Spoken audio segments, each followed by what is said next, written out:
आज जिस बिल के बारे में हम सब बात कर रहे हैं कि हमारी सैलरी में से जो कोरोना महामारी हमारे पूरे देश में ग्लोबली आई है, उसके लिए हमारी सैलरीज के 30% काटना है। 30 नहीं 40 ले लीजिए, 40 नहीं पूरे ले लीजिए, पर हम एमपीज पे अन्याय मत कीजिए, क्योंकि ये सदन में एक भी एमपी ऐसा नहीं है जिसने ये नहीं कहा है कि कोरोना महामारी के ऊपर हम ये बिल को समर्थन करते हैं, पर बीच में आने के बाद बोलते हैं एमपी लैंड फंड हमारे लिए बहुत ज़रूरी है और फिर हम इसका विरोध करते हैं। तो 100% मिनिस्ट्री ने इस पर ज़रूर बात करना चाहिए और फिर ये बिल वापस लाना चाहिए और इस पर बात करके हम जैसे नए लोगों पे तो फिर भी अन्याय मत कीजिए, क्योंकि नए क्षेत्र में से बहुत उम्मीदें लगाकर लोगों ने हम नए लोगों को चुन के लाया है। क्योंकि एक मिनिस्टर को मैंने पिछले इंटरव्यू में सुना है कि 1 साल में 10,000 करोड़ के काम मैंने मेरे क्षेत्र में किए हैं। अरे हमें सिर्फ 5 करोड़ मांग की है, 5 करोड़ साल भर में मिलते हैं। वो तो हमारा अधिकार, हमारा हक मत लीजिए, हमारे से ज़्यादा हमारे क्षेत्र के लोगों का अधिकार है, तो वो अधिकार को ना मारते हुए मुझे पता है कि कोरोना महामारी में सिर्फ 8,000 करोड़ से कुछ नहीं होना है। 800 एमपीओ के 8,000 करोड़ से ये महामारी को निपटी नहीं जा सकती है। इससे बहुत ज़्यादा बड़ा फंड हमें लगेगा। अध्यक्ष महोदय, बहुत उम्मीदें हैं हम लोगों से। हमारे क्षेत्र को जब फ़ोन आते हैं, ये महामारी में जब एम्बुलेंस देने की बारी हमारे क्षेत्र में आई, ट्राइबल एरिया में जब एम्बुलेंस देने की बारी आई, जिस तरीके से एक सांसद महोदय ने अभी बोला है कि हमें अपना फंड देने के बाद जब कलेक्टर उसे रिजेक्ट करता है कि आपका फंड आपको नहीं दिया जाता, गवर्नमेंट की नॉर्म्स आए हुए हैं, तो हम आपका फंड अभी आपको नहीं दे सकते। मुझे बताइए, जब ज़रूरतमंद को हम एम्बुलेंस नहीं दे पाएंगे तो ये महामारी से अगर आप नहीं पहुंच पा रहे हमारे डिस्ट्रिक्ट में, तो हम जैसे लोगों को अपने क्षेत्र में एम्बुलेंस से लेके, ऑक्सीजन से लेके, वेंटिलेटर से लेके बात करने के लिए और काम करने के लिए और ये फंड देने की बहुत ज़रूरी है। आप हमारी सैलरी पूरी ले लीजिए, पर हमारा फंड और हमारे लोगों का अधिकार आप हमसे मत लीजिए। इतनी विनंती आप लोगों से करते और ये बिल को सपोर्ट करती हूँ। धन्यवाद। बहुत बहुत धन्यवाद उपसभापति जी। मैं इस बिल को सपोर्ट करता हूं। मैं 1-2 पॉइंट मेरे हैं, अगर मंत्री जी ध्यान से सुन रहे हैं, सभी के पॉइंट्स लिख रहे हैं। मैं चाहता हूं चाहे 30% की जगह हमारी सैलरी 60%, 70% काट लो, कोई दिक्कत नहीं है, लेकिन पब्लिक का पैसा जो एमपी लैड्स है वो पब्लिक की मनी है। वो पब्लिक का पैसा रोकने का कोई उचित कारण नहीं बनता। जैसा कि मेरे से पहले बोलने वाले कुछ वक्ताओं ने कहा है, हम माइक्रो लेवल पर आप हमें गाइडलाइन जारी कर सकते हैं कि इसके लिए पैसा दो, और कुछ गाइडलाइंस आए एमपी लैड्स के लिए, लेकिन जो मेरे लोकसभा क्षेत्र के लोगों ने टैक्स का पैसा दिया उसको तो कम से कम वापस मिलना चाहिए लोगों को। और सांसद जो हैं वो सवाल भी नहीं पूछ सकते, अब कोई ग्रांट भी हम कोई सैंक्शन नहीं कर सकते, तो किस बात के लिए फिर हमें लोगों ने इतनी उम्मीदें लगाकर चुना। तो मैं ये कहना चाहूँगा कि भले ही हमारे भत्ते या हमें मिलने वाली सहूलतों को कम कर दो, काट दो, ख़त्म कर दो, लेकिन जो 2.5 crore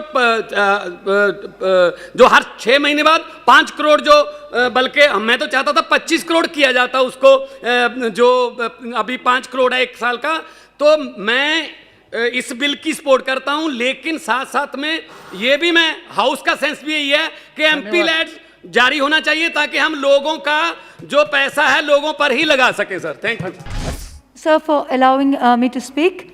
I've just got 2 very good quick points. This was a government that came to power on the back of accountability and transparency. In the past 6 years, we've had very little of that from the government. The one thing I would like to point out that the MP lads is perhaps the only thing where MPs are directly accountable to their constituents. When we come into power, when we are voted in, we promise certain things. Each time we go back to our area and we don't deliver, people ask us. The 2.5 crores that we get for the first 6 months, it is only after we produce utilization certificates for the work done that the other 2.5 crores is released. So there is no bigger or greater example of accountability and transparency than this. And by taking this away, I think the government is doing the country a great disservice. It not only owes us answers, but all the constituents in this of ours are owed answers by the government. And so I would request the House to speak in one voice, which we have done already, and I would request the government to take heed of that voice and to please reinstate MP lads. Thank you. Thank you. Thank you, sir. I agree with the sense of the House that we are all in one voice, agreeing that we are completely open and supportive. It's probably a drop in the ocean, our salary cut, but we all want to stand united in this choice. But I would like to flag 3 limited points to this government. Obviously, that the Central Vista, I was just calculating, the cost of it is 20,000 crores. And the amount of money that it is, 800 MPs, 12.5% of the cost is going to be. So it's 12.5 crores. So it's 10,000 crores you're saving for our MP lads to build a building which we are not asking. The mic. Or cut his MP lads. You can take a vote here that would you want a Central Vista or an office, or do you want a ventilator and a good hospital and a school in your constituency? I think it's a given. I don't think even it's not even rocket science. So I urge this government to come clean on it. One more question I want to ask. I don't want to repeat. We are all in one house. It is.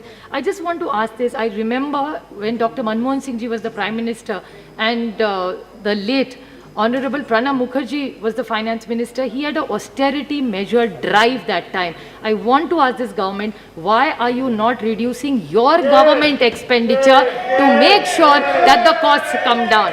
What is it? And the monies of the MP Care Fund. It's, first of all, there is a Prime Minister's Relief Fund. Why does it need to be superseded by one PM Care Fund? I mean, I really don't know the logic. And after that, you cannot even question it.